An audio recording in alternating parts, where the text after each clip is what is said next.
Good morning everyone, কেমন আছেন সবাই? আমি দীপান্বিতা। আমার আরও একটি নতুন ভিডিওতে আপনাদের সবাইকে স্বাগত জানাচ্ছি। আশা করছি আমার এই ভিডিওটি আপনারা যে যেখান থেকে দেখছেন সকলেই ভালো আছেন। আমরাও সকলে খুব ভালো আছি। তো আজকে আমি কিন্তু সোমবারের ভিডিওটি আপনাদের সামনে তুলে ধরছি। তো আপনারা সকলেই জানেন যে প্রতি সোমবারেই আমি আমার শিব বা মহাদেবকে আমি স্নান করিয়ে থাকি। তো আমার শিবলিঙ্গটি ভালো করে আমি ঘি মধু মাখিয়েই রেখেছিলাম। তো ওটা অফ ক্যামেরায় আমি করে রেখেছিলাম, কারণ হলো আমি প্রতি সোমবারই আপনাদের সঙ্গে আমি ভিডিও শেয়ার করি, আর ডিটেলসেই ভিডিও অনেক শেয়ার করা আছে, তাই আজকে আর ডিটেলসে কিছু দেখালাম না। তো অষ্টগন্ধা চন্দন দিয়ে আমি সুন্দর করে ওং এঁকে নিলাম। মানে আমি যে মহাদেবকে যে জায়গায় আমি বসিয়েছি, তো সেই জায়গাতে আমি ভালো করে আমি ওং এঁকে নিয়েছি। তারপরে আমি ভালো করে তিলক পরিয়ে দিলাম অষ্টগন্ধা চন্দন দিয়ে।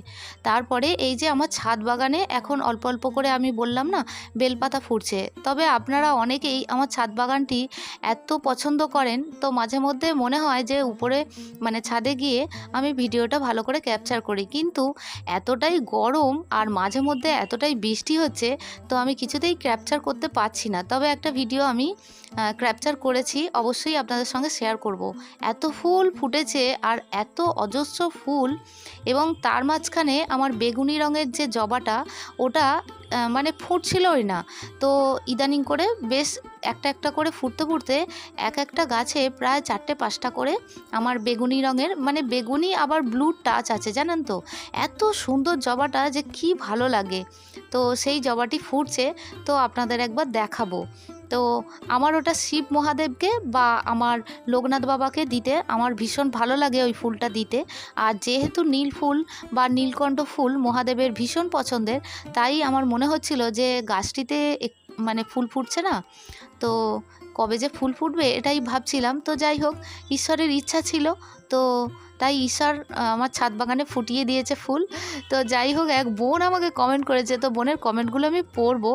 তো যাই হোক, এরপরে দেখুন আমি আমার ভোগের প্লেটটা আমি একটু রেডি করে নিচ্ছি, তারপরে আমি পুজোয় বসবো। আপনারা তো জানেন যে সমস্ত কিছু রেডি করতেই কিন্তু বেশি সময় লাগে, কিন্তু পুজো করতে কি বেশি সময় লাগে? সেরকম কিন্তু সময় লাগে না, শুধু সময়টি লাগে আমি যতটা রেডি করব বা কিভাবে আমি আয়োজন করে আজকে আমার ঈশ্বরকে পুজো দেব, তো সেটা করতেই একটু সময় লাগে। এই মুহূর্তে যারা আমার ভিডিওটি দেখছেন প্লিজ একটা লাইক করে দেবেন। আর ভিডিওর কোনো কিছু অংশ বা এই ধরনের পুজোর ভিডিও যদি আপনারা পছন্দ করেন, চাইলে আমার চ্যানেলটি সাবস্ক্রাইব করে আমার পাশে থাকতে পারেন। অলরেডি যারা আমার এই চ্যানেলটি সাবস্ক্রাইব করছেন বা করে রেখেছেন, তাদের জন্য জানাই অসংখ্য ধন্যবাদ এবং অনেক ভালোবাসা। আর যে বন্ধুরা আমাকে সুন্দর সুন্দর কমেন্ট করছেন, তাদের জন্য জানাই অসংখ্য ধন্যবাদ। তবে আপনাদের আরও একটা কথা বলবো, এর আগের ভিডিওতেও আমি বলেছি যে আপনারা আমার ভিডিও কিন্তু পছন্দ করছেন এবং প্রথম থেকে শেষ পর্যন্ত দেখছেন, কিন্তু আপনারা লাইক দিতে ভুলে যাচ্ছেন এবং মাঝে মধ্যে কমেন্টও করছেন না। প্লিজ একটা লাইক করে দেবেন, চাইলে আপনারা শেয়ারও করে দিতে পারেন আমার এই ভিডিওটি আপনাদের ফ্রেন্ডস এবং ফ্যামিলির মধ্যে। তো চলুন, আপনারা তো দেখতেই পেলেন আমার ভোগের প্লেটটা কিন্তু রেডি হয়ে গেছে। এবারে আমার পুষ্পপত্রটি আমি রেডি করে নিচ্ছি। আজ যেহেতু সোমবার, তাই আমি বেলপাতা তুলেছি আমার লোকনাথ বাবার জন্য আর শিবলিঙ্গ এবং শিব মূর্তির জন্য। তবে এখন যেহেতু অল্প অল্প বেলপাতা হচ্ছে, তাই আমি বেশি তুলতে পারছি না। আশা করছি আগের বছরে আমার এই বেলগাছটি ভীষণ বড় হবে, এবং যেহেতু আমি ডগগুলো কেটে দিচ্ছি, তাই পাশ থেকে ছোট ছোট ব্রাঞ্চ বেরোচ্ছে। তো আশা করছি আমার গাছটা অনেকটাই বড় হবে, কারণ বেলপাতা আমার পুজোর কাজে ভীষণ ব্যবহার হয় বলেই আমি বেলগাছ বসিয়েছিলাম। কিন্তু বেলপাতা এত যে কম হবে সেটা ভাবিনি। তবে কি বলুন তো, পরিচর্যা করতে হয় এবং ধৈর্যও রাখতে হয়। তো ধৈর্য রাখলে আশা করছি আমি ভালো ফল পাবো। তো আপনারা তো দেখতেই পাচ্ছেন আমি সুন্দর করে সাজিয়ে নিয়েছি, আর ক্লোজভাবে একবার দেখিয়ে দিচ্ছি। তো চলুন, আমি সমস্ত কিছু রেডি করে নিয়েছি, এবারে আমি পুজোয় বসবো। তবে আমি এক বোনের খোঁজ খবর নেব। তো বোনের নাম শিখা মণ্ডল। বোন, তুমি কেমন আছো? যদি আমার এই ভিডিওটি দেখে থাকো, অবশ্যই তুমি রিপ্লাই দিও, কারণ এই কটি ভিডিওতে তোমার কমেন্ট কিছুই আসেনি। তোমার শরীর কি ঠিক আছে?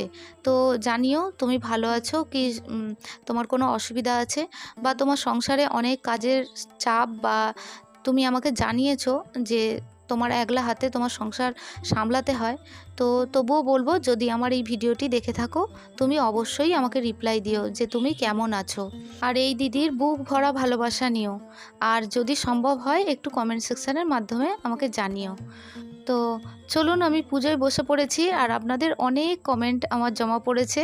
তো গত ভিডিওতে অনেক কমেন্ট এসেছে, সেগুলোও আমার পড়া হয়নি, আর আগের ভিডিওতেও অনেক কমেন্ট এসেছে, সেগুলোও পড়া হয়নি। তো সেগুলোই আমি পড়ে নেব। তো চলুন, প্রথম পূজ্য দেবতা আমার সিদ্ধিদাতা গণেশ। তো সিদ্ধিদাতা গণেশকেই আমি ফুল দিলাম বেলপাতা দিয়ে। তো দিয়ে আমি একটা লাল তিলক পরিয়ে দিচ্ছি। এরপরে চলুন আপনাদের কমেন্টগুলো পড়ে নেওয়া যাক। তো প্রথমেই আমার মিষ্টি একটি বোনের কমেন্ট পড়ব, শিখা চক্রবর্তী।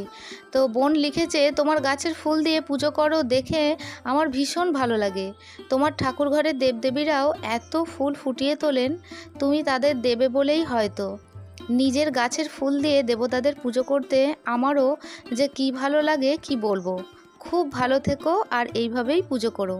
হ্যাঁ গো, তুমি ঠিকই বলেছো যে ছাদ বাগানে আমার এত ফুল হয়, হয়তো ঈশ্বরই ফুটিয়ে দেয়। সত্যি বলছি, আমার এত ভালো লাগে। আমি যখন ফুল গাছ বসাই, চারা গাছ বসাই, তখন মনে হয় যে কবে ফুল ফুটবে, আর যখন ফুল ফোটে কী যে ভালো লাগে সে বলে বোঝাতে পারবো না। তোমার এই কমেন্টটি পেয়ে আমি ভীষণ খুশি হয়েছি গো। তুমি আমার অনেক ভালোবাসা নিও, আর এইভাবে মিষ্টি মিষ্টি কমেন্ট করো।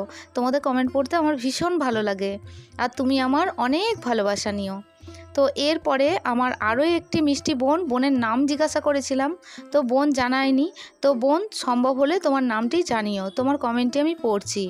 তো তুমি যে আইডি থেকে আমাকে কমেন্টটি করেছো সেই আইডি হলো নায়েক লাইফস্টাইল। তো তুমি তোমার নামটি জানিও বোনটি, কারণ তোমার নামটি আমি নিতে পারলে ভালো হতো, তবে তোমার নামটা আমার জানা প্রয়োজন বলে আমার মনে হয়েছে। তো তুমি আমাকে অবশ্যই জানিও নেক্সট ভিডিওতে। তো তুমি লিখেছো খুব সুন্দর হয়েছে পুজো দেওয়া, আর তুমি আরও লিখেছো এর সাথে যে দিদিভাই তোমার এই 10 দিন হলো আমি ভিডিও দেখছি, আমার এত ভালো লাগে তোমার পুজো দেওয়ার ভিডিও দেখতে। তো অসংখ্য ধন্যবাদ জানাচ্ছি বোনকে। তো তুমি এইভাবেই আমাকে কমেন্ট করো, আর এইভাবেই ভালোবাসা দিয়ে যেও দিদিকে, আর দিদির বুক ভরা ভালোবাসা নিও। তো এরপরে আমার আরও একটি মিষ্টি বোনের কমেন্ট পড়ব, পৌলমী ব্যানার্জি। তো বোন লিখেছে, দিদি খুব ভালো লাগলো তোমার পুজো দেখতে, অসংখ্য ধন্যবাদ জানাচ্ছি তোমাকে, অনেক আদর অনেক ভালোবাসা জানাচ্ছি ভিডিওর মাধ্যমে, আর এইভাবেই তুমি আমাকে কমেন্ট করো। তো এরপরে আমার আরও একটি মিষ্টি বোনের নাম স্বপ্না দেবনাথ। তো বোন লিখেছে, তোমার গাছের ফুলগুলো খুবই সুন্দর দিদিভাই, কি সুন্দর করে তুমি ঠাকুরদের ফুল দিয়ে সাজাও, আমার খুব ভালো লাগে। অসংখ্য ধন্যবাদ জানাচ্ছি সোনা বোনটি, এইভাবেই পাশে থেকো, দিদিকে এইভাবেই ভালোবাসা দিয়ে যেও, আর আমার বুক ভরা ভালোবাসা নিও। তোমাকে ভিডিওর মাধ্যমে অনেক আদর জানাচ্ছি। এরপরে আমার আরও একটি মিষ্টি বোন রিমা বেরার কমেন্টটি পড়ব। তো রিমা দীঘায় বেড়াতে গেছিল, তো ও ভালো আছে আমাকে জানিয়েছে, এবং ও বাড়ি ফিরছে। তো জানিয়েছে তোমরা কেমন ঘুরলে আমাকে পরের ভিডিওতে আমাকে অবশ্যই জানিও, আর আমার বুক ভরা ভালোবাসা নিও। তো এরপরে আমার আরও একটি মিষ্টি বোন জ্যোতি। তো জ্যোতি লিখেছে, খুব সুন্দর হয়েছে দিদিভাই তোমার পূজা, বিশেষ করে তোমার গাছের ফুল ফল দিয়ে তুমি কত সুন্দর করে সাজিয়ে পূজা দাও, সত্যি দেখতে খুব ভালো লাগে। এইভাবেই তুমি সব সময় ভিডিও দিও, কখনো বন্ধ করবে না। তোমার পরের ভিডিওর অপেক্ষায় রইলাম দিদিভাই। অসংখ্য ধন্যবাদ জানাচ্ছি সোনা বোনটি, তুমি আমার বুক ভরা ভালোবাসা নিও, ভিডিওর মাধ্যমে অনেক আদর জানাচ্ছি। তুমি আরও লিখেছো, আজও আমি ফার্স্ট কমেন্ট করলাম দিদিভাই। হ্যাঁ গো, তুমি আমাকে ফার্স্ট কমেন্ট করেছো, তোমাকে অসংখ্য ধন্যবাদ জানাচ্ছি এবং অনেক ভালোবাসা জানাচ্ছি। এরপর আরও একটি মিষ্টি বোনের কমেন্ট পড়ছি, চামেলি। তো চামেলি লিখেছে, অপূর্ব অপূর্ব অপূর্ব তোমার পূজা দিদিভাই, সংসারে এত চাপ, একদিন তোমাকে সব বলবো। আসলে আমি খুব কষ্টে আছি দিভাই, পরে বলবো। তোমার যদি মনে হয় তুমি আমাকে জানাবে, তো অবশ্যই জানিও, তবে তুমি খুব সাবধানে থেকো, এটুকুই বলবো। আর খারাপ সময় তাড়াতাড়ি যাতে কেটে যায়, ঈশ্বরকে জানাবো যে তোমার এই দুঃসময় যেন তাড়াতাড়ি কেটে যায়। আমি জানি না তোমার কি হয়েছে, তবে তোমার এই কমেন্টটি পেয়ে আমার ভীষণ খারাপ লাগলো গো। তবে সব ঠিক হয়ে যাবে, ঈশ্বরকে ডেকো। আমি জানি না কি হয়েছে, তবে যদি সম্ভব হয় দিদিকে অল্প অল্প করে জানিও। তো তুমি আমার অনেক ভালোবাসা নিও। তবে জানো তো, আমি আগের কিছু ভিডিওতে আমি তোমার খোঁজখবর নিয়েছি, কিন্তু তুমি যখন রিপ্লাই দিলে না, তখন আমার মনে হয়েছিল যে তুমি হয়তো ব্যস্ত আছো বা তোমার শরীর কি খারাপ করেছে সেটা তো জানতে পারছি না। তো আমি খোঁজখবর নিয়েছিলাম, কিন্তু আমি ভাবিনি যে তোমার এখন মনটাই হয়তো খারাপ, আমি জানি না কি হয়েছে। তো তুমি আমাকে অবশ্যই পরের ভিডিওতে জানিও যে কি হয়েছে। তো চলুন, আজকে এই কটিই আমি কমেন্ট পড়লাম। এর পরবর্তী ভিডিওতে আরও বেশ কিছু কমেন্ট আছে, সেগুলো পড়ে নেব। তো আজকের ভিডিওটি আমি এই পর্যন্তই রাখছি। দেখা হচ্ছে আপনাদের সঙ্গে পরবর্তী ভিডিওতে। ততক্ষণের জন্য আপনারা সবাই ভালো থাকবেন, সুস্থ থাকবেন। আর ভিডিওটি কেমন লাগলো তা অবশ্যই জানাবেন। ভালো লাগলে একটু শেয়ার করে দেবেন। আর আমার ঠাকুরের বেদিটা আমি সুন্দর করে সাজানোর পর কেমন লাগছে তা অবশ্যই জানাবেন। আমি আশা রাখবো আপনারা পরবর্তী ভিডিওতে অবশ্যই জানাবেন যে আমার ছাদ বাগানের এত সুন্দর ফুল দিয়ে আমি আমার ঈশ্বরকে সাজালাম, কেমন লাগছে। আশা রাখবো আপনারা অবশ্যই জানাবেন। তো চলুন, আজকের মতো আসি। দেখা হচ্ছে আপনাদের সঙ্গে পরবর্তী ভিডিওতে। ততক্ষণের জন্য আপনারা সবাই ভালো থাকবেন। টাটা।